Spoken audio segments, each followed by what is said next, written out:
the Chase Thomas Podcast, for people who have nothing but time to kill. Around when you lose, I mean, you just don't replace 6'6".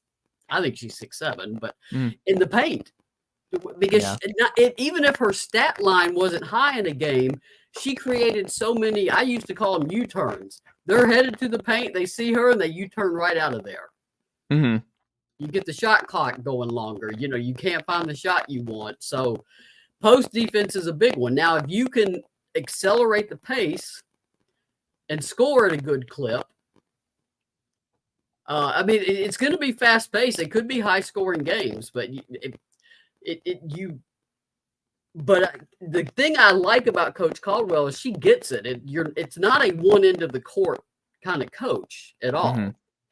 Which is then I go back to let's let her get everything in place. I mean, every person she picked up, every player she picked up out of the portal will help them. Mm-hmm. I mean, I think all four of the or five, if you count Rappalucci, Iodell. I'm going to keep working on practicing that. All five of them can absolutely contribute this season. Do you think Key is who they ultimately miss the most, who's not on the roster, or is it Rikea? Like, is it Key or Rikea is going to be, because she's a bucket. I mean, she can score at will. She is a special player. Rikea is. I mean, look what she's doing in the WNBA pretty quickly. I mean, you have to have a basket. I mean, the South Carolina game in Greenville. I mean, that was one of her best games ever. South Carolina, the game that they ultimately lost, could do nothing with her. Nothing. That offensive board basket she got at the end to put Tennessee up, she was off that floor so quick. And, I mean, those are big players for South Carolina. And she was off the floor so fast to put that back in. I mean, that's a player you don't replace her. You hope you can find somebody who has that kind of competitive edge and willingness to take those shots. I mean, Rikea didn't hesitate to want the ball. That's a big part of being a clutch player. Do you want the ball? Knowing you may or may not make it. She wanted the ball. She was willing to take it. Do you think she would have flourished with Caldwell's system or no?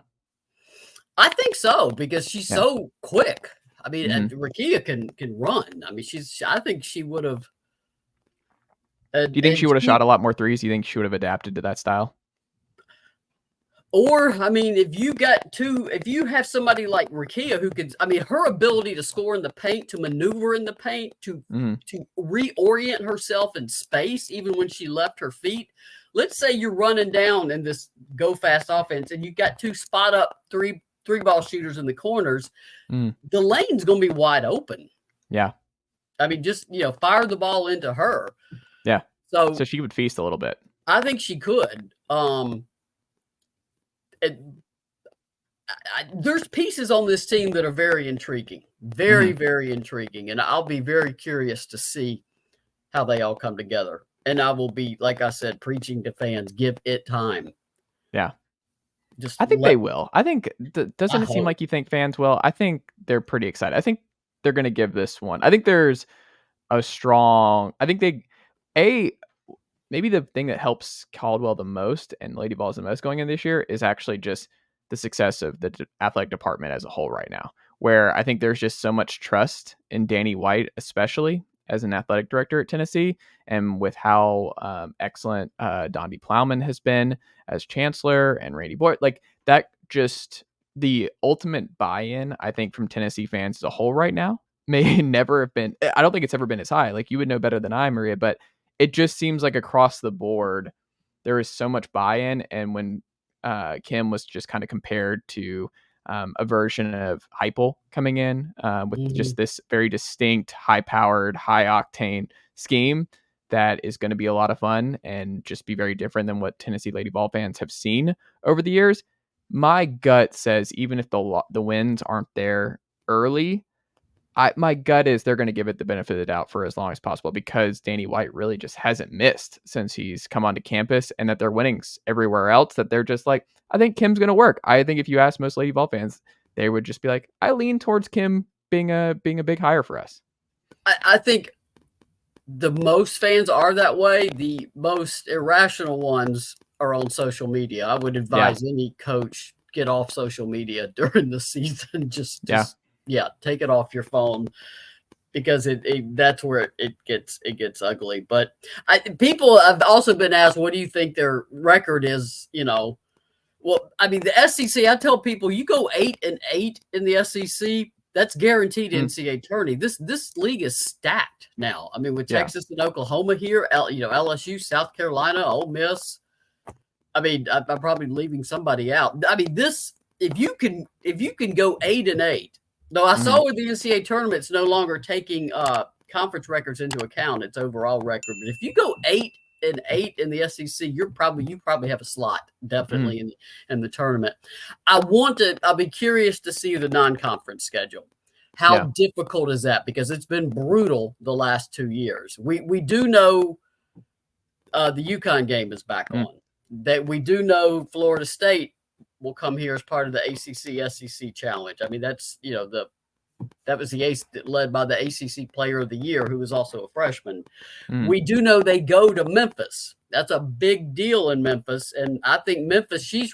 Alex has recruited well. I said Memphis has got a good shot to be a NCAA tournament team this coming season. So that will be critical to see how brutal is that non-conference schedule, because with the injuries that Tennessee took and some of those losses early last season, I think it took a toll on that team because they're on social media and it's brutal. The kids don't. I think there was also a lot of pressure too, right? Like I think they knew that it was a big year for Kelly, and they knew it was a big year for the program. And I mean, this being the last year of Rikea, and I don't know. I felt like that the expectations were very different last year. I feel like it should be a lot looser, especially in year one for Kim, right? What you don't want is a schedule so tough that you're behind the 8 ball as you go into December. I mean, that's where you don't need to be. I said improvement for this coming season. What would be delightful is that in January, there's no talk of, is Tennessee a bubble team? Yeah. Just that kind of talk will be so good for this team. Because it just, Tennessee's a big draw. I mean, I kept telling people Tennessee will be in the tournament. I was telling people that in January. I said, this is just for clicks and engagement. Quit paying so much attention to it. But you can't reason with them. And sure enough, I was telling them what I thought the seed would be. And lo and behold, that's what it was. And so I would hope that that's not even an issue, because I think it does start to take a toll on teams, on programs. Fans get agitated. They get more agitated the more active they get. Yeah. But so that's the nature of social media. That would be a win for Coach Caldwell if in January they're not questioning Tennessee's entry into the tournament, because that hasn't happened in the last 2 years at least. Yeah. I mean, my gut is I don't think that's going to be an issue. I'm pretty optimistic. I think it's going to be, and then obviously I think it's going to be transfer. It's not a super young team. There's a lot of proven commodities still there. I don't know. I'm still bullish on. I would be surprised if Tennessee's not a tournament team next year. I feel, after talking to her, after watching some clips like they put online, after listening to some of the players sort of keeping up with what they're saying, I am optimistic about this season. I'm not saying they're going to win the SEC. I mean, but I am optimistic about how well this team can compete. I think they will. Absolutely. Maria, what can the good folks check out from you over at Go Vols 247 this week? Well, now that it's 100 days to tip off, I've really got to get cranked back up. So nicely done, nephew. The Chase Thomas podcast. Hell yeah.